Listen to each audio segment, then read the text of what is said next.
Subscribe करें और bell दबाएं ताकि कोई खबर रह न जाए।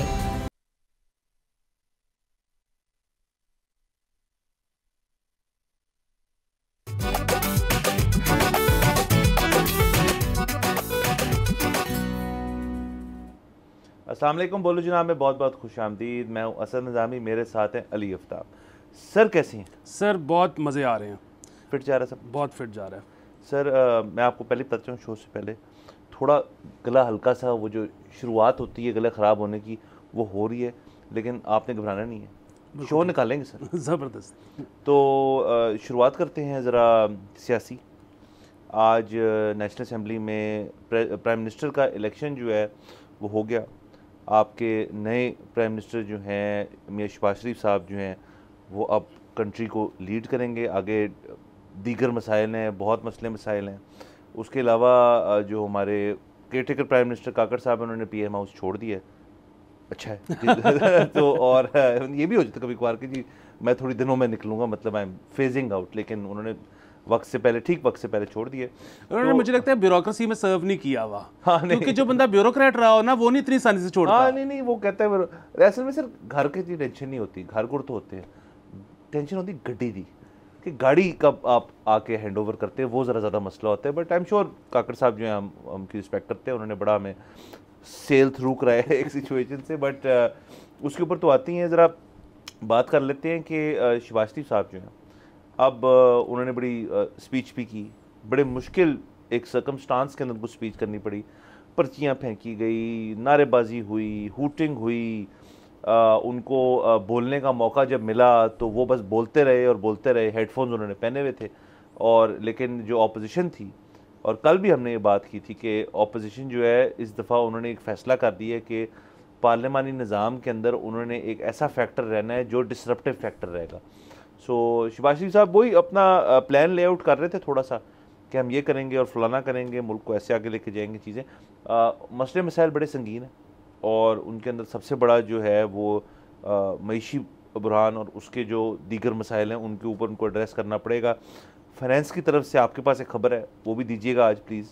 और उसके अलावा जो अपोजिशन का रोल था और उमर यूब की स्पीच थी, उस पर थोड़ी देर में आते हैं। बिल्कुल। मसला ये है कि मुआशी बहरान जो है वो बहुत संगीन है, लेकिन आपने देखा होगा कि आज ही शी पिंग साहब जो चाइना के प्रेसिडेंट हैं उनकी तरफ से एक पैगाम आ गया है कि हम सराहते हैं शहबाज शरीफ साहब का प्राइम मिनिस्टर बनना, और चाइना फुल सपोर्ट करेगा और हम तरक्कियों की नई बुलंदियों को छुएंगे। बहुत अच्छी बात है, बहुत अच्छी बात है। और इसका मतलब ये है कि 2 साल तो सुकून के हैं कि अब मतलब हम उस तरह से उथल पुथल नहीं देखेंगे पार्लियामेंट में 2 साल, ठीक है, क्योंकि चाइना ने अपनी पूरी सपोर्ट पीछे आप रख दी है। उनकी जो शी पिंग साहब की जो बयान था उसकी शिद्दत को एनालाइज करते हुए 2 साल दे दें। 2 साल तो मैं अब दे रहा आप हूँ, दे मतलब इससे ज़्यादा हो सकती है, कम नहीं हो सकती। ये भी आपकी बड़ी मेहरबानी है, आप ज़्यादा इजाफा किया। दूसरी चीज़ ये है कि हम कल जिस तरह जहाँ से हमने बात छोड़ी थी कि इनको लग रहा है कि जी इंटरेस्ट रेट कम हम अब कर सकते हैं, लेकिन इनको साथ में अंदाज़ा ये नहीं है कि अभी सैलरीड क्लास पे इनको टैक्स बढ़ाना पड़ेगा। सो सैलरीड क्लास इस मुल्क का बहुत बड़ा हिस्सा है। सो एकदम से इन्होंने अनपॉपुलर तो होना शुरू कर देना है इसी महीने से। तीसरी बात आती है कि उनको बोलने नहीं दिया गया, या पीछे शोर बहुत था। ये तो 2018 में भी हुआ था जब साबिक पीटीआई चेयरमैन ने ओथ लिया था। तो ये तो जमहूरियत का पार्ट एंड पार्सल है, ये हिस्सा है, इस पर आप कुछ नहीं कर सकते। आज शहबाज शरीफ साहब ने शहीद मोहतरमा बेनज़ीर भुट्टो की बात भी की, जुल्फ़िकार अली भुट्टो की बात की। ये बड़ी अच्छी बात है, और ये उन्होंने पिछली दफ़ा भी जब ओथ लिया था तब भी उन्होंने शहीद मोहतरमा बेनज़ीर भुट्टो का जिक्र किया था। सो ये भी अच्छी बात है। अच्छा, जहाँ तक बात है उमर यूब साहब ने जो अपनी स्पीच दी उसमें भी उन्होंने जुल्फ़िकार अली भुट्टो साहब का जिक्र किया। अच्छा, ज़बरदस्त। सो बुनियादी उसमें मुझे एक मसला लगा, और वो मसला ये लगा कि उन्होंने ना बहुत तवील तकरीर करने की कोशिश की।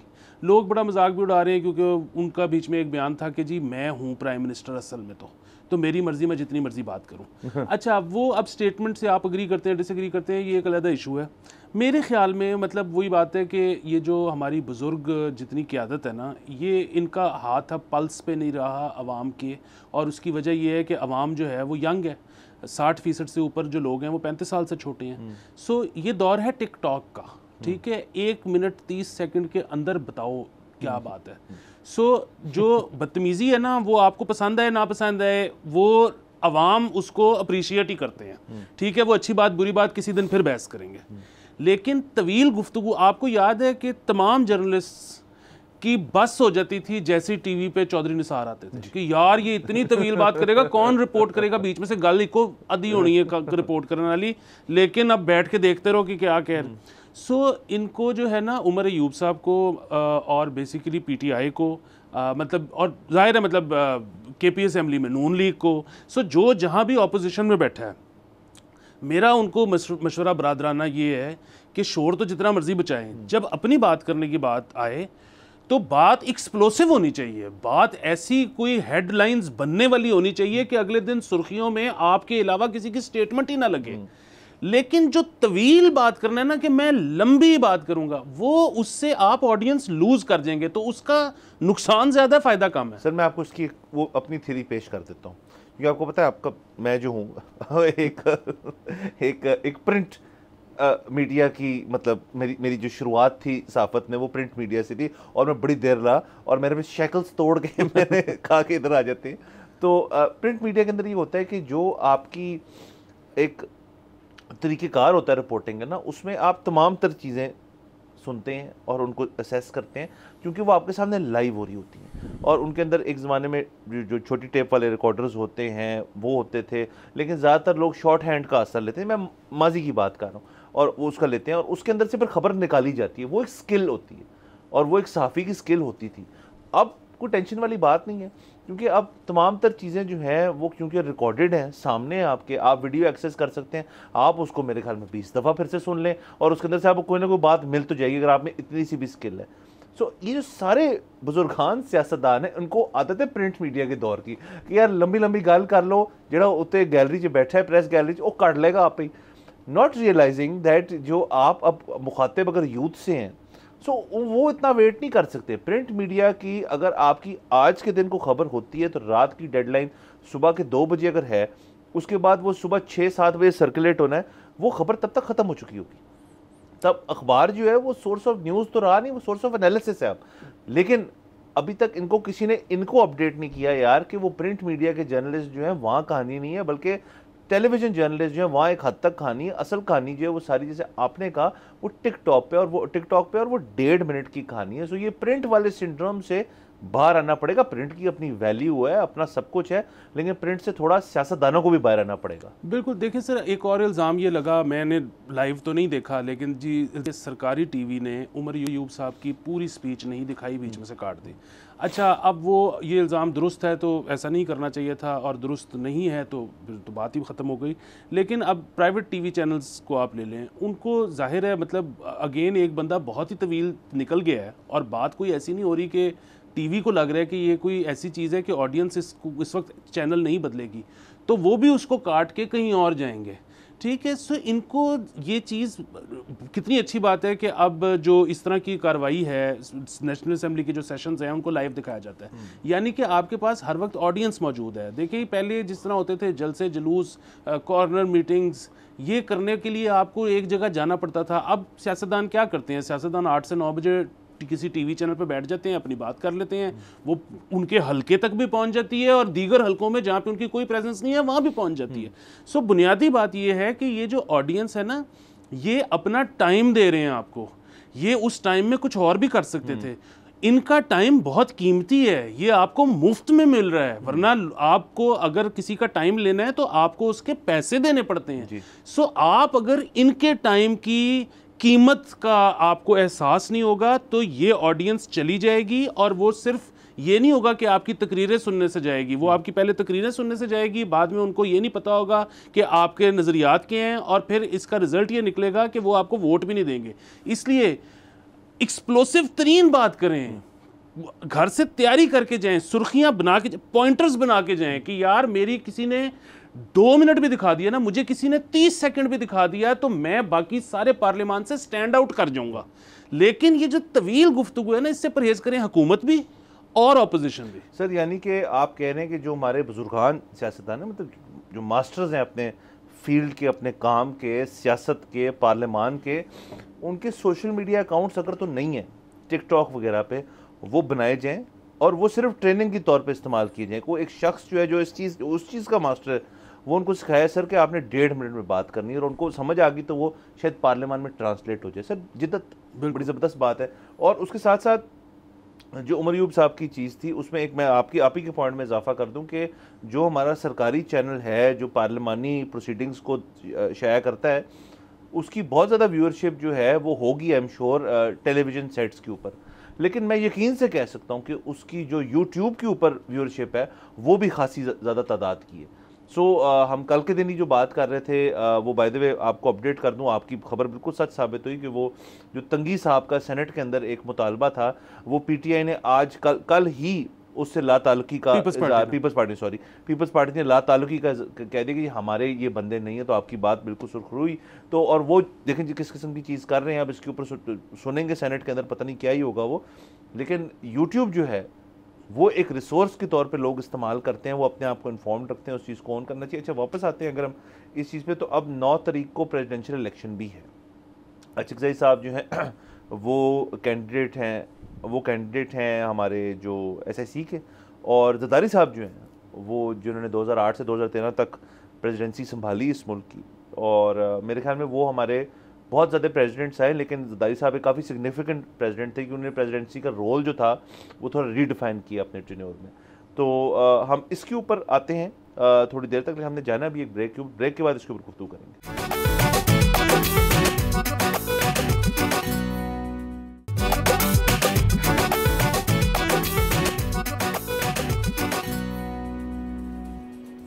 Welcome back from the break. आप देख रहे हैं बोलो जनाब।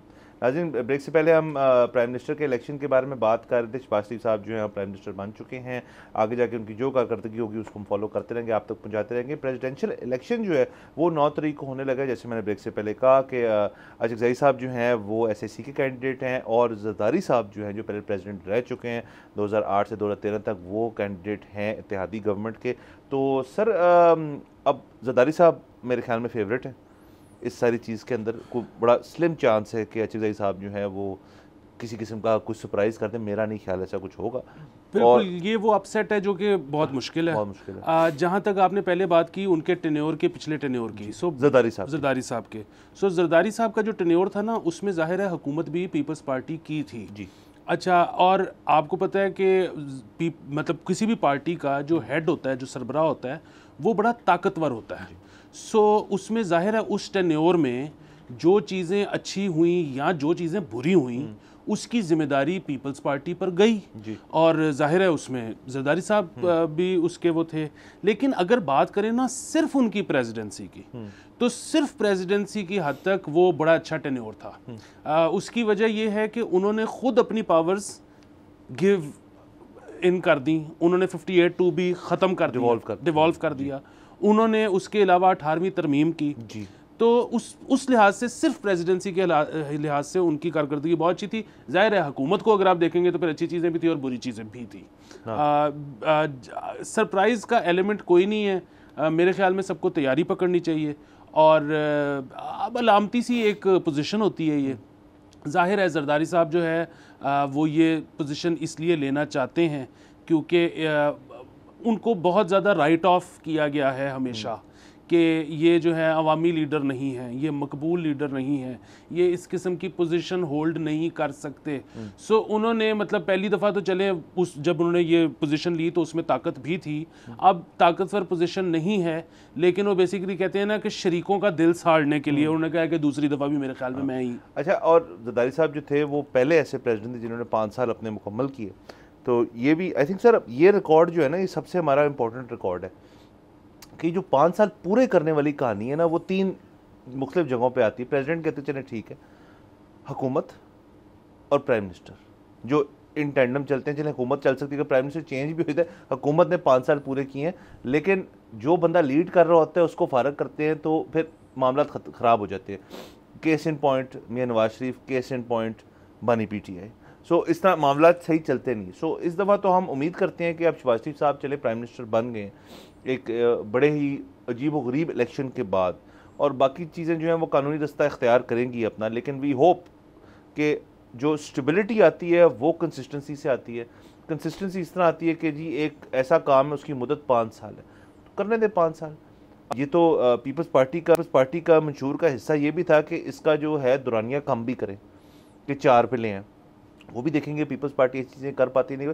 मैं तो ज़्यादा इनफैक्ट इंटरेस्टेड हूँ इस चीज़ के अंदर। प्रेसिडेंशियल इलेक्शन अपनी जगह, जरदारी साहब जो है वो चाहते हैं वो पावर पॉलिटिक्स के अंदर रहें हर जगह, और हमेशा से रहें। पीपल्स पार्टी के बुरे तरीन दौर में भी पीपल्स पार्टी रेलेवेंट रही है, अब तो बहुत रेलेवेंट है।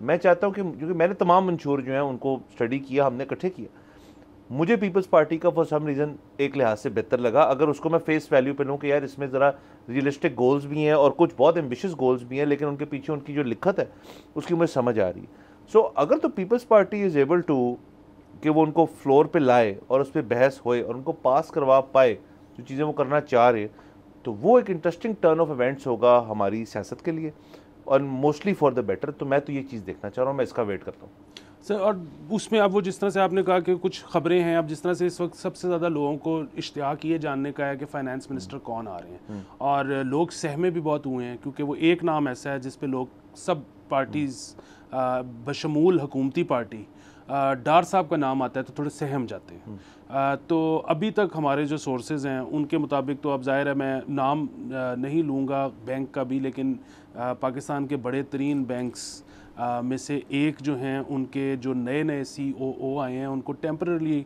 प्रेसिडेंट बनाने का सोचा जा रहा है, क्योंकि शायद उनके प्रेसिडेंट मान गए हैं। हम पहले भी 2-3 दफ़ा हमने बात की थी कि एक बैंक के प्रेसिडेंट को ऑफ़र ये बार बार की जा रही है। उन्होंने 1-2 दफ़ा एक्सक्यूज़ भी किया है कि आप, मैं वैसे आपकी खिदमत के लिए हाजिर हूँ लेकिन मिनिस्ट्री टू मच हो जाएगा, लेकिन उनको शायद मना लिया गया है। तो अब सर ये खबरें आप कहाँ से लाते हैं? ये आपकी ये आपका सोर्स जो है वो क्या है? सर सोर्स की बड़ी बात हो रही है आजकल, मैं ज़्यादा नहीं जा सकता वहाँ पे, लेकिन आपकी क्या सोर्स है?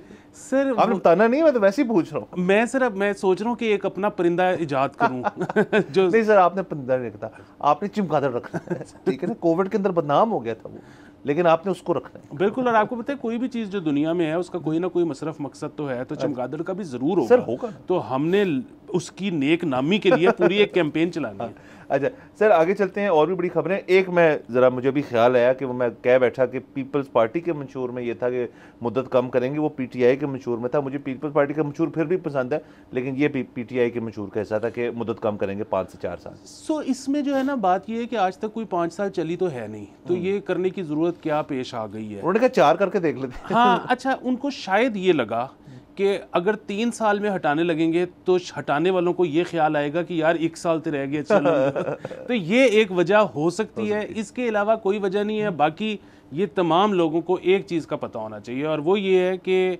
अगर तो किसी भी गैर आइनी तरीके से हुकूमत जाती है तो वो बड़े काबिल अफसोस और मुज़म्मत बात है, लेकिन वोट ऑफ नो कॉन्फिडेंस जो है ये एक जमहूरी अमल है।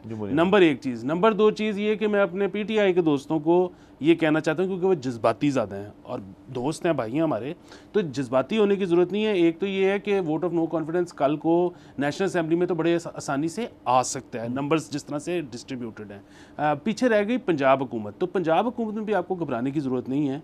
उसकी वजह यह है कि जो बंदियाल जजमेंट थी जिसके मुताबिक वो जो था कि आप एक दफ़ा जब आप कर लो तो आप हाउस टर्न कोर्ट नहीं बन सकते, वो ट्रेड नहीं कर सकते, तो अगेन वो उस पर दोबारा भी कभी हो सकता है कि एक और 7 जजेस पे मुश्तमिल एक बेंच बैठ जाए और उसको रिवर्स कर दे। फिर उसके अलावा एक और चीज़ भी हो सकती है कि वो जो हल्के जिनकी बात हो रही है कि खोले जाएं, जो कि अभी नहीं खोले जा रहे, वो मामला ट्रिब्यूनल और SC और पता नहीं किधर किधर जाना है, तो अगर वो खुल जाएं तो फिर भी हो सकता है। सो हो कुछ भी सकता है। सो आप लोगों ने सब ने अपनी होप्स, उम्मीदें जगा के रखनी है और इजी रहना है। सर जगा के रखें, और अगर PTI ने और SIC ने अपनी उम्मीदें सारी जो है वो बांधी हुई है सुप्रीम कोर्ट के साथ, तो ये भी मैं बताता जाऊँ यहाँ पे, सुप्रीम कोर्ट अगले हफ्ते से मैराथन सेशंस जो है वो करने लगा है। सुबह से अदालत लगेगी और तकरीबन शाम तक अदालत चलेगी। ये मैंने आज ही पढ़ा है अखबार के अंदर कि अब उनके 3 बेंचेस जो हैं वो अगले हफ्ते सिर्फ केस पे केस में, जिसमें जो आपने जिक्र किया जुल्फ़िकार अली भुट्टो साहब का, उनका केस भी लगा हुआ है इन फ्रंट ऑफ काजी फैज़ा साहब। वो भी एक इंटरेस्टिंग डेवलपमेंट होगी, अगले हफ्ते हम फिर से डिस्कस करें। सर आगे चलते हैं। सियासत बहुत हमने डिस्कस कर ली, कभी भी सियासत बहुत ज़्यादा डिस्कस नहीं हो सकती क्योंकि वो एक चीज़ है, हम उसके बीच में ये भी खबर जो है आप किसी भी खबर पे जाएंगे उसमें से सियासी पहलू तो निकल ही आना है। सर आपकी शादी में भी जाएंगे वहाँ भी निकलेगा। PIA के बारे में थोड़ी बात कर लेते हैं। AG पाकिस्तान जो है उन्होंने कहा है कि जी जो केयर टेकर गवर्नमेंट के दौरानिए में 15 बिलियन रुपए दिए गए PIA को किसी भी बिजनेस प्लान या किसी भी जस्टिफिकेशन के बगैर इसके ऊपर केयर टेकर और बाकी जो दीगर जिन लोगों ने ये किया है उनके ऊपर इन्वेस्टिगेशन होनी चाहिए कि आपने एक इदारा जो कि फेल कर रहा है उसको आपने 15 बिलियन उठा के कैसे दे दी और क्यों दे दी। अच्छा, ये बड़ा जो है ना एक मज़ेदार चीज़ है। ये आपको याद होगा कि ये इस पे अदालत ने और जगहों ने, यहाँ तक कि IMF ने भी रोक दिया था कि जब प्राइवेटाइजेशन की बात हो रही थी तो उन्होंने कहा था कि जी आपके पास तो, आप तो केयर टेकर हैं, आपके पास तो मैंडेट ही नहीं है, इसलिए वो रुक गया। वैसे तो खैर फिर वही बात है कि अगर ना भी रोका जाता तो क्या कोई लेना चाहता था PIA, ये तो सवाल हमेशा से रहेगा। बहरहाल उन दिनों में फ़ैसला ये किया गया, जिस तरह से आप बता रहे हैं, कि पैसे लिए जाएं और ऑपरेशंस को चालू रखा जाए। दूसरी ऑप्शन ये थी कि ऑपरेशंस को बंद कर दिया जाता, तो शायद ये पैसे मतलब पूरे तो नहीं लेकिन कुछ इसमें से बच जाते। अब ये अगेन, अब ये इलेक्टेड गवर्नमेंट आ गई है, इनके ऊपर ये तलवार लटकी हुई है कि इन्होंने इसका क्या करना है। लेकिन फवाद हसन फवाद थे ना जो केयर टेकर गवर्नमेंट में जिनको बनाया गया था प्राइवेटाइजेशन का मिनिस्टर। सो अभी भी बातें तो यही हो रही हैं कि प्राइवेटाइजेशन की मिनिस्ट्री शायद उन्हीं के पास रहे। और वो नून लीग के खासम खास हैं, उनको ये नहीं तो कुछ और तो मिलेगा, शायद यही मिले। बिल्कुल। सो प्रॉब्लम ये है कि, और इसमें कोई अगेन बुरी अच्छी बात भी नहीं है, और अगेन ये ना इसका आप कुछ कर नहीं सकते। देखें, ये फवाद हसन फवाद साहब जो हैं, ये वही थे जिनको इनकी जो सर्विस थी उसके आखिरी शायद साल या 1.5 साल ये सर्व ही नहीं कर सके क्योंकि ये जेल में थे, ठीक है। और इवेंचुअली इनको बाइज्जत बरी किया गया, और साल सवा साल जो ये जेल में थे उसमें ये कहते हैं कि इनको बार बार सिर्फ एक चीज़ कही जाती थी कि जी वादा माफ गवाह बन जाओ तो हम तुम्हें छोड़ देते हैं। अच्छा, तो ये नहीं बने। अब प्रॉब्लम ये है कि ऐसे शख्स को पार्टी क्यों छोड़ दे, ऐसे शख्स को पार्टी क्यों ओहदा ना दे। और अगेन ये अकेले ऐसे शख्स नहीं हैं, नून लीग ने ज़ेरे अताब बड़ा वक्त गुजारा है, पीपल्स पार्टी ने बड़ा वक्त गुजारा है। अब आजकल जो है वो एक और पार्टी है जो ज़ेरे अताब है, उसके कुछ लोग हैं जो कि ऐसे मौके पे भी उसको नहीं छोड़ रहे। तो जब वो आएंगे पावर में कभी भी, तो वो उनको कैसे हो सकता है कि भूल जाएं।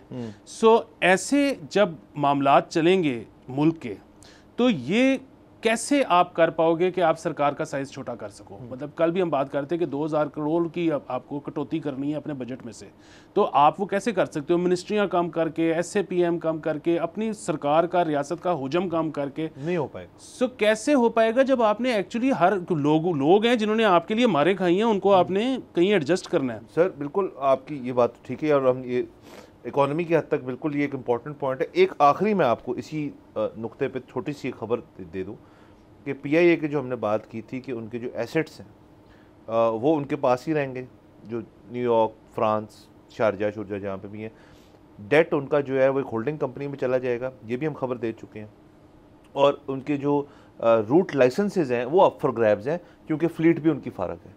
सो ये मैं आपको आज यहाँ पे बैठ के बता देता हूँ कि मेरे मुताबिक, मेरी खबर के मुताबिक, ये कोई इंटरनेशनल कंपनी ने इनके लिए बिड कर ली, बल्कि 3 डोमेस्टिक कंपनीज जो हैं वो इस बिडिंग प्रोसेस में जाएंगी जो PIA के रूट्स लेंगे। तो बहुत जल्द आपको एक Pakistani owned, revamped, privatised PIA जो है वो मिलेगी, जो कि पाकिस्तानी की होगी। ये बहुत अच्छी बात है, और वही वाली चीज़ कि आइडियली जो ये चाहते थे वो तो नहीं हो सका, इंटरनेशनल बायर्स नहीं थे, और उस तरह से प्राइवेटाइजेशन नहीं हो सकती। लेकिन ये at the end of the day सिर्फ रूट्स की हद तक भी हो सकती है। तो यही कर दें, बेसिकली PIA के अपना सरकारी ऑपरेशन ख़त्म करने की ज़रूरत है, क्योंकि वो आपको बहुत महंगा पड़ा। बहुत महंगा पड़ा, बिल्कुल। नाज़रीन, और बहुत खबरें हमारे पास, हमने जाना है ब्रेक के ऊपर। Stay with us, see you after break.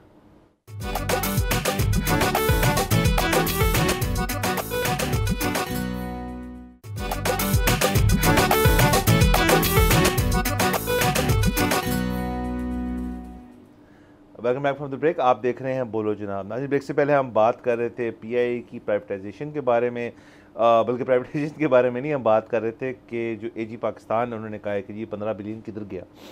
सो आगे चलते हैं सर। सरकारी इदारों की बात हो ही रही है तो ज़रा पुलिस के बारे में बात कर लेते हैं। पंजाब पुलिस के वाले से, क्योंकि पंजाब पाकिस्तान में एक ही पुलिस है, वो कौन सी सर? पंजाब पुलिस। वो कोई बड़े कहते हैं कि पुलिस कहीं की भी होती पंजाब पुलिस ही। पंजाब पुलिस है। तो खबर तो बिल्कुल भी मुस्बत नहीं है।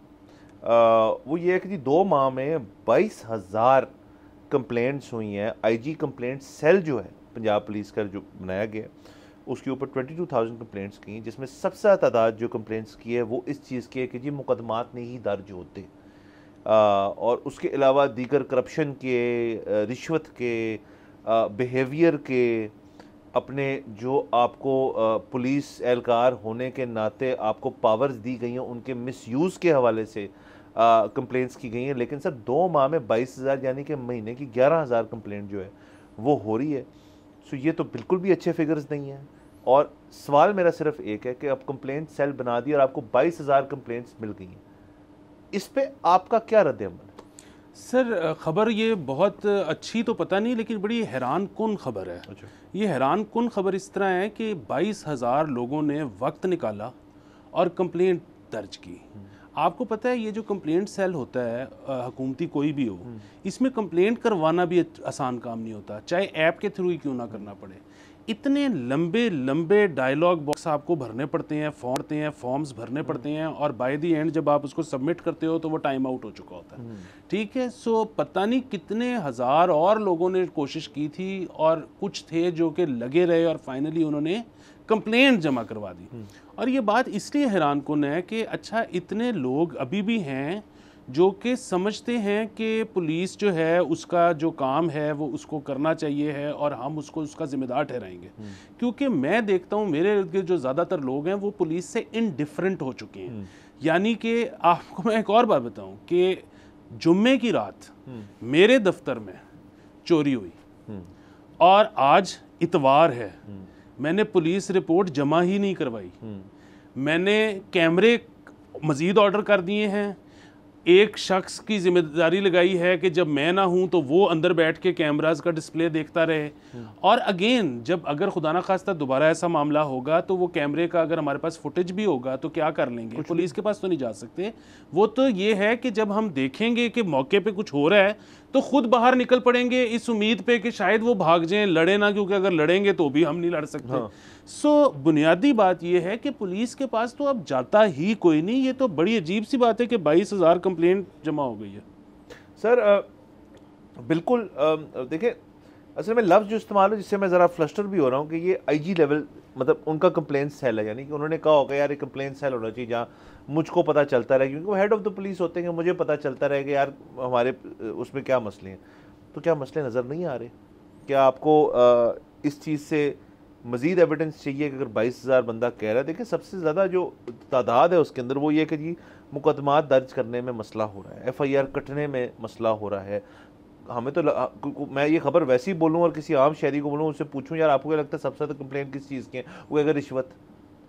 इसमें मतलब आपकी बात इतनी मज़ीद सच साबित होती है कि लोग जाते हैं कि FIR हो, रपट हो, सब चीज़ें हो, हमारे पास सारी कानूनी तरीके से पुलिस के हमें फ़ायदा हो, लेकिन वो चीज़ होती नहीं है। इसका मतलब है कि पुलिस जो है या तो जिस भी इलाके के अंदर है या तो वो एक्सेसिबल नहीं है या लोग इंडिफरेंट हो चुके हैं आप जैसे कह रहे हैं। सो फिर क्या फ़ायदा इस सारी चीज़ का, इस सारे एक्शन का? और इसको मद्देनज़र रखते हुए शहरी जो है फिर वो अपने तौर से करेंगे। जैसे आपने कहा कि हम बाहर निकल जाएंगे यार कि कल लड़ाई है तो फिर सुलह जो है वो घर के बड़े कराएं, फिर आप वो पंचायत सिस्टम रख लें, आप फिर पुलिस को इक्वेशन में से बाहर निकाल दें और इवेंचुअली यही होगा। अब ये तो देखें ना, इट फॉल्स अपॉन इस सारी चीज़ का। अब देखें मैं पढ़ रहा हूँ सुर्खियाँ और ख़बरें कि जी अस्पताल बनेगा पंजाब के अंदर, बहुत बड़ा कैंसर अस्पताल। अच्छी बात है, पब्लिक सेक्टर कैंसर अस्पताल यहाँ पे उस तरह से नहीं है, बनना चाहिए, चलें बना दें। हम जी फलानी चीज़ को रिवैम्प कर लेंगे, हम ख़वातीन के हकूक़ बिल्कुल होनी चाहिए, बिल्कुल होनी चाहिए।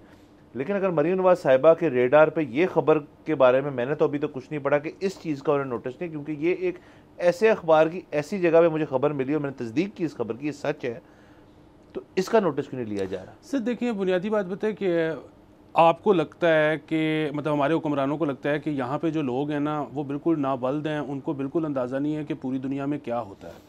अच्छा, बड़ी अच्छी बात है जिस तरह आपने जिक्र किया फोकस हेल्थ पे, लेकिन आपके ख्याल में लोगों को नहीं पता कि यार अमेरिका में भी हेल्थ शायद फ्री नहीं है, ठीक है, वहाँ पे भी पैसे लग जाते हैं, लेकिन इंसाफ फ्री है, ठीक है। सो हेल्थ पे मतलब किसी का शायद बंदा होगा, उसके पास इलाज करवाने के पैसे नहीं होंगे, वो उसको काबिल कबूल होगा, लेकिन वो पुलिस के पास जाए, वो अदालत जाए और उसको मौके पे फौरी इंसाफ ना मिले।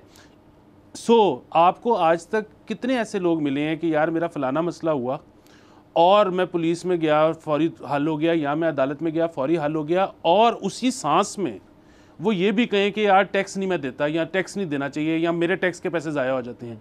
ये दो बातें एक सांस में कोई शख्स कर ही नहीं सकता। कि जिसके इंसाफ मिल रहा है वो किस मुंह से कहेगा कि यार मैंने टैक्स नहीं देना या नहीं देना चाहिए।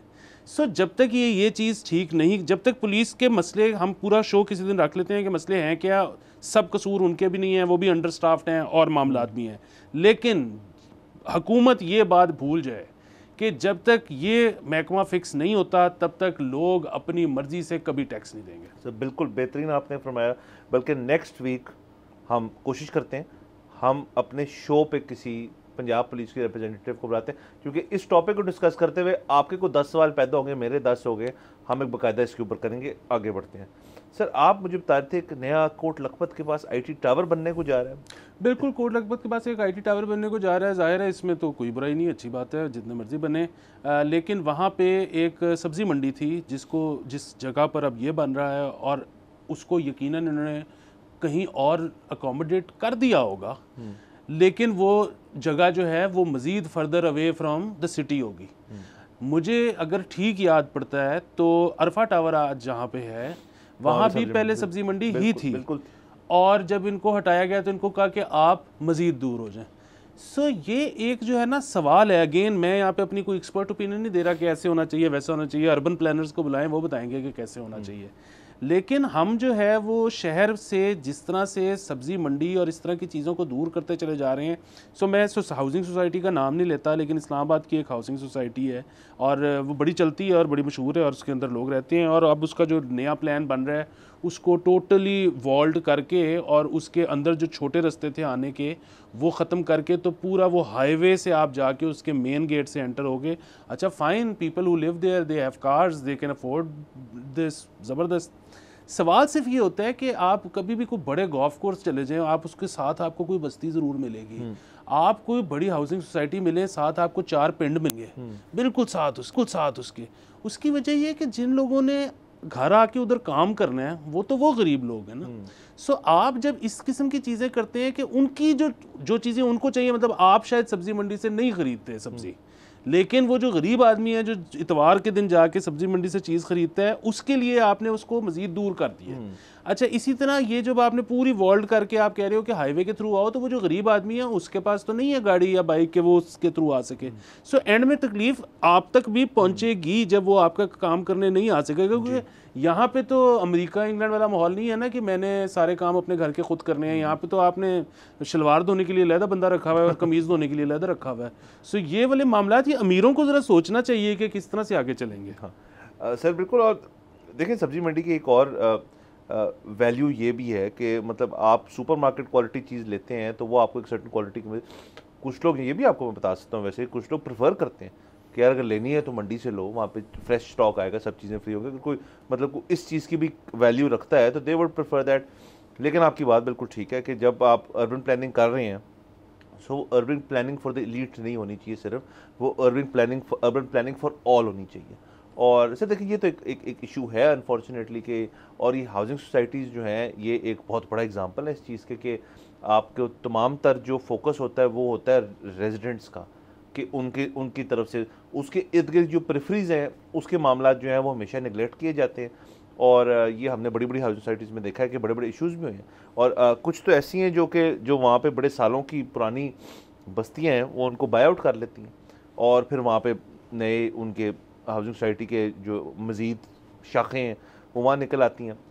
और उसके साथ साथ लेकिन जिस तरह से वो फिर बाइंग होती है, अगर तो कोई बस्ती रजिस्ट नहीं कर रही तो वो तो बिल्कुल ठीक है, अगर कोई बस्ती रजिस्ट करे तो फिर हमने सुना है कि कुछ जगहों पे वहाँ पे उनको थोड़ा बाय फोर्स भी करना पड़ता है, तो क्योंकि सारे मसले जो हैं ये गलत है। सर बड़ी अजीब अजीब सी चीज़ें हैं, अगर आप नोट करना शुरू करें ना, सो आप पता नहीं किचन में कितना आपका वक्त गुजरता है अमूमन, और वैसे तो खैर हो सकता है आपका बड़ा कोई अमेरिकन डिज़ाइंड किचन हो, लेकिन आप जो हमारे बड़े रेगुलर से जो घरों के किचन होते हैं उसके अंदर आप कभी काम करने की कोशिश करें तो आपकी ना कमर में दर्द निकल आएगा। और मैं ये नोटिस कर रहा था कि उसकी वजह क्या है। उसकी वजह ये है कि उसके जो काउंटर्स हैं ना, उनकी अमूमन जो हाइट होती है वो इस हिसाब से होती है कि खातून ही काम करेगी। मतलब ये भी अभी हमने इमेजिन ही नहीं करना शुरू किया कि किचन के अंदर मर्द भी काम कर सकता है, और बल्कि करता है पूरी दुनिया में, और बल्कि अब तो यहाँ पे भी ज़रूरत है, अब आप सबने करना है काम। आपको भाई अपना कुक है। हाँ, तो मसला फिर वो ये है कि यहाँ पे हमारी अजीब सी स्टीरियोटाइपिंग है हर चीज़ को लेकर, और उसको तोड़ना बड़ा ज़रूरी है। बस हाँ, और सर देखें ना, जहाँ आबादी ज़्यादा होगी, जहाँ पे ज़्यादा लोग होंगे, वो ट्रेंड सेट करेंगे। फ़र्ज़ करें एक बहुत बड़ी हाउसिंग सोसाइटी है, वहाँ पे 500 घर है, 600 घर है, उस 600 घर के अंदर आपने स्टैंडर्डाइज्ड अगर सिस्टम रखा हुआ है तो किचन जो है, जैसे आप कह रहे हैं हाइट वाला मसला है, वो अगर रखेंगे तो देखा था कि और लोग भी करेंगे, वो ट्रांसलेट होगा। जो वेंडर्स हैं उस चीज़ के, उनको भी समझ यार पहले हाइट होती थी 3 फुट, अब 4 फुट है। तो इस किस्म की चीज़ें करेंगे तो मे बी इन चीज़ों में बेहतरी आए। सर आगे चलते हैं। वाक़या पेश है कलर कहार के पास मोटरवे पे, जहाँ पे हमने एक पाइलअप देखा। कहा जा रहा है कुछ पता नहीं 100 गाड़ियों का पाइलअप था या पता नहीं 200 गाड़ियों का पाइलअप था। अब ऑब्वियसली वो तो मुझे नहीं पता, क्योंकि मैंने ऑब्वियसली ये सोशल मीडिया से खबर निकाली, बट फॉग एक वजह है, दूसरा वो कह रहे हैं आगे एक बस भी ख़राब हुई हुई थी। सर इसका कुछ करना पड़ेगा। ये देखें ना, हर साल का एक इवेंट बन गया है कि फॉग होगी, और फॉग हर साल आनी है, जैसे स्मॉग हर साल आनी है, फॉग हर साल आनी है। विजिबिलिटी कम हो, आगे को वाक़या हो जाए ड्यू टू विजिबिलिटी, पीछे सारी गाड़ियां जो हैं वो इकट्ठी हो जाती हैं। वो पुलिस वाले भी अपनी जानों पे खेल के सड़क के ऊपर आके रोक रहे हैं लोगों को। बट इसका कोई मुझे यकीन है कि किसी मुल्क ने इस मसले को हल किया है, उनसे रब्ता करें। अगर दुबई से हम मसनूई बारिश जो है वो वाली चीज़ इनहेरिट कर सकते हैं, तो मोटरवेज़ के लिए हमको बेहतर टेक्नोलॉजी कर सकते हैं कि जो मोटरवे पुलिस है उनके पास कुछ चीज़ हो जिसको ठीक करने के लिए। जी, एक तो ये करने की ज़रूरत है, दूसरा ये है कि वो ज़ाहिर है ये एक वाहिद इशू नहीं है, इसके अलावा भी बेतहाशा इससे भी संगीन इशूज़ हैं जिसकी वजह से स्मॉग को कंट्रोल करने की ज़रूरत है। बाकी ये है कि और तो शायद हम कुछ भी नहीं कर सकते। खैर ये भी पैसों वाला, हर चीज़ में पैसे लगते हैं ना, और हमारे पास पैसे नहीं हैं, और हो भी तो हमारा खर्चने का उस तरह से दिल नहीं करता। मतलब एक बुनियादी सी चीज़ ये है कि, और जो मैं भी नहीं करता, ठीक है, मतलब हम ये देखते हैं कि कितने माइलेज हो गए हैं, ठीक है, उस हिसाब से हम फैसला करते हैं, या आप कितनी फ्रीक्वेंटली गाड़ी पंक्चर होती है हम उस हिसाब से फैसला करते हैं। बात यह है कि बुनियादी तौर पे एक टायर की उम्र जो है ना वो 4 साल है। वो चाहे चला कम है, 4 साल के बाद वो सख्त हो जाएगा, वो उस तरह से आपकी बात नहीं मानेगा, तो उसकी वजह से बहुत बड़े एक्सीडेंट्स हो सकते हैं। लेकिन फिर वही बात है, हमारे यहाँ पे तो जो टायर्स आते हैं वो उसमें से कितने % हैं जो प्रॉपर इंपोर्ट होते हैं, जिसका ये जांचा भी जा सकता है कि ये कब का बना हुआ है, कितने स्मगल्ड होते हैं, वो जो स्मगल्ड होते हैं उनकी कितनी दफ़ा मिटा के डेटें चेंज की जाती हैं। सो मतलब ऐन मुमकिन है कि आप आज जो टायर ख़रीद रहे हैं ब्रांड न्यू, कभी वो इस्तेमाल नहीं हुआ, उसकी मैन्युफैक्चरिंग को 4 साल से ज़्यादा अरसा हो चुका हो।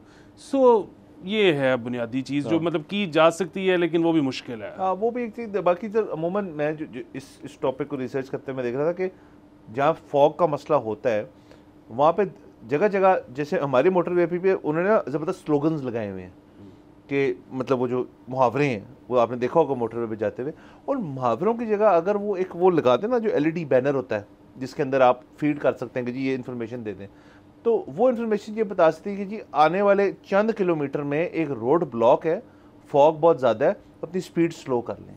ये एक तरीक़ेकार जो ब्रिटिश हाईवेज हैं उन पर बहुत आजमाया जाता है, बल्कि लोग इससे बड़े परेशान भी होते हैं कि जी वर्क हैपनिंग है, इस किस्म की चीज़ें। सो इसमें शायद मोटरवे इन्वेस्ट करें, ये शायद इतना कॉस्टली तो होगा, इतना कॉस्टली ना हो, लेकिन फ़ायदा बड़ा हो जाएगा इसका। तो आप पहले इंडिकेट कर दें जी कि फलाने सेक्टर कलर कहार के पास जी आपकी ट्रैफिक का एक ब्लॉकेड है या वहाँ पे एक्सीडेंट हो गया, तो स्लो डाउन, लोग स्लो डाउन कर देंगे। जो बेस्ट आज तक मैंने रोड साइन पढ़ा है ना हमारी मोटरवे पे, तो वो एक ही है सॉल्ट रेंज गुजारने के बाद, वो है स्लिपरी व्हेन वेट। सर बिल्कुल बेहतरीन। सर आगे चलते हैं। बिल्कुल। हम बात कर रहे हैं गाड़ियों की, तो एक्साइज वालों की बात कर लेते हैं। उन्होंने बड़ी ज़बरदस्त एक प्रोग्राम बनाया है। तमाम एक्साइज के नाके जो हैं वहाँ पे लैपटॉप्स दिए गए हैं। ये वो वाले लैपटॉप्स नहीं हैं जो अभी बंटेंगे पंजाब में। ये लैपटॉप्स दिए गए एक्साइज एंड की टोकन टैक्स और कार रजिस्ट्रेशन अब नाके पे हो सकती है। इससे मेरी एक थ्योरी है, वो ये कि एक्साइज वाले जो हैं इस चीज़ को तस्लीम कर बैठे हैं कि जो उनका लाहौर में दफ्तर है और जो उनका यही फरीदकोट हाउस वगैरह वाले जहाँ एक्साइज का दफ्तर है, वो शहरियों को नहीं पसंद, वहाँ पे जाना नहीं पसंद, वहाँ पे खजल ख्वार होना नहीं पसंद। फरीदकोट हाउस में पार्किंग ही नहीं मिलती सर, उसके सामने जो लोग बैठे हुए हैं वो उनको नहीं पसंद। तो उन्होंने कहा नाकों पे ही कर लो, ये टोकन भी वहीं पे कर दो। और पहले टोकन तो वैसे वहाँ पहले भी पे हो सकता था थ्रू ये जो आपकी मोबाइल ऐप्स है। अब उन्होंने कहा रजिस्टर भी गाड़ी वहाँ करा लो और कागज़ जो है आपको डिलीवर होंगे घर पे वापस। सो ठीक है। हाँ, और वो तो अब ऑनलाइन उन्होंने ऑप्शन दे दी हुई है। मुझे ये नहीं पता वो कितने इफेक्टिव है, ये पहुंचते हैं कि नहीं, लेकिन आप अगर ऑनलाइन अप्लाई कर दो तो वो आपके घर आ जाते हैं रजिस्ट्रेशन के लिए। असूली तौर पे उनको आ जाना चाहिए। आ रहे हैं या नहीं आ रहे नहीं पता। हाँ, तो बट ये अच्छा है कि देखें नाके तो इफेक्टिवली होते हैं इसलिए कि पकड़ा जाए। रजिस्ट्रेशन नहीं की हुई गाड़ी की, जिसकी रजिस्ट्रेशन ड्यू है, बहुत देर से गाड़ी सड़क पे है, नंबर नहीं लगा हुआ, और सेकेंडली ऑब्वियसली टोकन टैक्स, तो अगर वो मौके पे आपको रिलीफ दे रहे हैं तो अच्छी बात है। वरना तो वो आजकल तो क्लैंपिंग भी शुरू हुई हुई है, वो गाड़ी वहीं बंद कर लेते हैं। सो ये अच्छी चीज़ है। हम इसके साथ हैं। सर आ जाते हैं, हमारा एक और टॉपिक रह गया कि एक शादी हो रही है हमारे हमसाये मुल्क में। बहुत सोशल मीडिया पे उसने कब्ज़ा किया है इस टाइम। उसके जो दीगर अनासर हैं उनके ऊपर तो बात करती हैं, लेकिन ये जो अंबानीज़ हैं उनके साहबजादे की शादी है और बहुत धूमधाम से हो रही है। तमाम तर जो बॉलीवुड सेलिब्रिटी है वो उसमें शिरकत कर रहा है। यहाँ से जो पोलार्ड हैं हमारे कराची किंग्स के आई थिंक प्लेयर हैं, वो भी वहाँ गए हैं छुट्टी लेके, लेकिन सुना है मैच के लिए वापस आ रहे हैं। लोग बड़े परेशान हैं इस चीज़। अगले मैच के लिए वापस आ जाएंगे, लेकिन आज वाला मैच तो नहीं खेलेंगे। आज वाला मैच नहीं, तो एक मैच मिस भी कर रहे हैं। तो इस शादी पे the who's who of the world in fact वहाँ पे है। मार्क जकरबर्ग गए हुए हैं वहाँ पे, बिल गेट्स जो हैं वहाँ पे मौजूद हैं, एप्पल के जो इस वक्त टिम कुक जो हैं वो शायद जाना था, नहीं जा पाए, पर टेक इंडस्ट्री का भी रिप्रेजेंटेटिव वहाँ पे है। जो ये अमेरिकन फीमेल सिंगर हैं रिहाना, वो वहाँ पे हैं। और बहुत सारी चीज़ें हो रही हैं और इस शादी के इर्द गिर्द ही ये गर्दिश कर रही हैं सारी खबरें आजकल। अच्छा, वो देखें कि उसकी ना रिपोर्ट आई है कि जितना शादी का एक्सपेंस है वो उनकी अंबानी साहब की टोटल वेल्थ का 0.1% है। वाह, 1% भी नहीं है, 0.1। ठीक है। अच्छा, वो तो जाहिर है उसकी वजह ये होगी कि उनकी वेल्थ ही बहुत ज़्यादा होगी। हाँ, जो बताई जाती है उससे भी ज़्यादा है। हाँ, सो अब उन्होंने तो अपनी तरफ से ये सोच के नहीं किया होगा कि मैंने इतना बजट लगाना है। वो तो उन्होंने सब कुछ, जिसने रिहाना को ही बुला लिया $9 मिलियन। हाँ, तो उसने ये तो नहीं सोचा कि बजट, वो तो उसने सब कुछ खर्च के भी पता ये लगा कि ये 0.1 बनता था। ठीक है। सो अदरवाइज आप इंडिया पाकिस्तान, हमारे जो रवैये हैं, हमारे जो मिजाज हैं वो एक जैसे हैं। सो वो बिग फैट इंडियन वेडिंग मुहावरा मशहूर हो चुका है पूरी दुनिया में, और हमारे यहाँ भी यही होता है कि जाहिर है अब वो आप मुकाबला नहीं कर सकते। वहाँ पे लोगों की वेल्थ ज़्यादा है, यहाँ पे लोगों की वेल्थ कम है, बट अदरवाइज़ हर कोई अपने जो औकात से बढ़ चढ़ के ही करता है शादी। यहाँ पे लोगों को शौक है शबशबा का, ठीक है, कि शरीके साड़ने हमने। और मतलब अक्सर ये भी एक मुहावरा है, मतलब गोरे कहते हैं कि आप अपनी टोटल वर्थ का 10% से ऊपर सड़क पे नहीं लेके आते।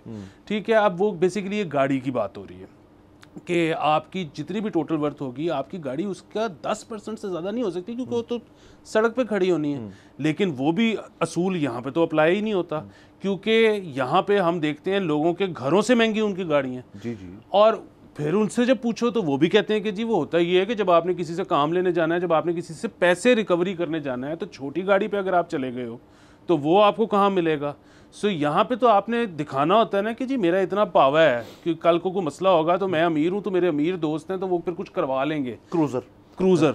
सो यहाँ पे तो होता है कि बड़े बड़े पॉलिटिशियंस को, बड़े बड़े ये पुलिस के अफसरान को, ब्यूरोक्रेट्स को घर बुलाया जाता है खाने के लिए। इनको पैसे दिए जाते हैं कि इन्होंने सिर्फ खाना खाना है आके, क्योंकि उस खाने की खिंचती हैं तस्वीरें और वो तस्वीरें लगती हैं ड्राइंग रूम में, ताकि जब उसके बाद आपने जिनसे काम लेना है, जिनसे काम करवाना है, वो कोई भी जो आपका क्लाइंट घर आए वो देखे कि अच्छा आपके घर तो ये लोग आते रहे हैं, तो वो आपको आगे जाके ज़िंदगी में प्रॉब्लम ना दे। और सर बिल्कुल ये तो डेफिनेटली इससे समझ आती है कि मतलब हमारा कल्चर तो एक शेड सा कल्चर है, मतलब वो भी धूमधाम से करते हैं, हम भी धूमधाम से करते हैं। एक ज़रा थोड़ा इंडस्ट्री पॉइंट ऑफ व्यू से, उनकी इंडस्ट्री पॉइंट ऑफ व्यू से मुझे एक वीडियो याद आ गई, जो शाहरुख खान, जिस पे किसी ने उनसे, इस रिपोर्टर ने सवाल पूछा कि जी आप शाहरुख खान, आमिर खान और सलमान खान जो कि भी एक फ़िल्म पे आएंगे, तो शाहरुख खान कहते हैं यार कि कोई अगर डायरेक्टर जो है और कोई प्रोड्यूसर जो है वो अपना सब कुछ बेच के इतने पैसे इकट्ठे करके हम तीनों को एक फिल्म में ला सकता है ना, एक स्टेज पे ला सकता है, तो आपके बाद दिवालिया निकल आएगा, आपके इतने हम महंगे हैं। अंबानी साहब ने कर दिया, अंबानी साहब ने तीनों को निचवा दिया, तो बात खत्म हो गई। तो आपकी वाली बात जो है कि मनी टॉक्स एंड बाकी जो मुहावरा है वो मैं यहाँ नहीं बोल सकता। पूरी इंडस्ट्री एक बस में बैठ के आई है। ये अच्छा, इसमें मेरा एक टेक कि उन्होंने ये भी कहा कोस्टर पे, सर बस ना कहें, कोस्टर के कपूर फैमिली सारी जो है वो हम वीडियो देख रहे हैं कि सारे एक एक करके एक कोस्टर में चाड़े हैं, जो आपने, मैंने तो कई दफ़ा किया, कई चीज़ों के लिए, फील्ड ट्रिप्स स्कूल की और बाकी चीज़ों के लिए किया है, लेकिन जिन लोगों को वैनिटी वैन्स और मसूस और हर चीज़ की आदत है सेट के ऊपर, उनको इन्हीं अंबानी साहब ने कहा एक कोस्टर है, लेके जाएगा, बैठना तो बैठ, जो नहीं जाना तो ना जाओ, क्योंकि सेलिब्रिटी जो हमारा कोटा है वो तो पूरा है।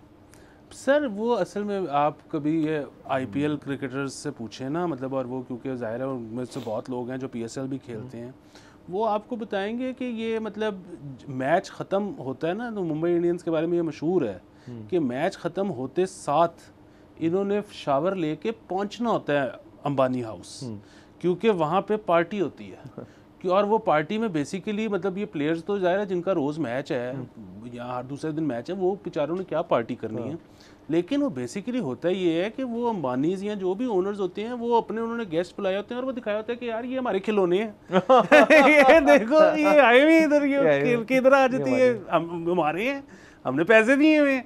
सो गेम सर पैसों की है। और वो मतलब देखे ना, हम चले लोग यहाँ पे बहुत क्रिटिसाइज करते हैं ट्विटर के ऊपर, मैंने देखा सोशल मीडिया पे कि why are we discussing this wedding so, because it is an event. भाई वो एशिया का one of the richest guy who also happens to be an Indian fellow. अब इसका हम तो कुछ नहीं कर सकते ना, अब हमें वो देख के जो चीज़ें हो रही हैं वहाँ पे, तो वो हम तो उसके बारे में डिस्कशन ज़ाहिर बनती है, सोशल मीडिया है किस लिए, इसी चीज़ के लिए तो है। बिल्कुल। अच्छा, दूसरा इसमें मुझे एक और चीज़ का ख्याल ये आया कि अमूमन हम देखते हैं कि उनके लोग जो हैं इंडिया के, वो टेक जो कंपनीज़ हैं दुनिया की, उसमें बहुत ज़्यादा कंपनीज़ हैं जिनके वो सीईओ हैं। हमारे जो हैं वो इतने नहीं है। टॉप 100 में हमारा एक बंदा है जो कि खाने पीने वाली कंपनी का सीईओ, तो वो बनता भी है कि ये वाला काम हमारे से बेहतर किसी को नहीं आता। सर वो पंजाबी भी होंगे सर, हम जो है ना सिर्फ खाना अच्छा बनाना जानते हैं, ना सिर्फ खाना अच्छा खाना जानते हैं, हमने एक नया आर्ट मास्टर किया है, हमने अपनी ओजरियां बड़ी कर ली हैं, मैदे बड़े किए हैं, हमें खिलवाना भी आता है। वाह सर वाह। सर इसी पॉइंट पे मेरे ख्याल में हम इजाज़त लेते हैं अपनी ऑडियंस से। नाज़रीन, नेक्स्ट वीक आपसे इंशाल्लाह फिर मुलाकात होगी। मैं इजाज़त दीजिए, खुदा हाफिज़।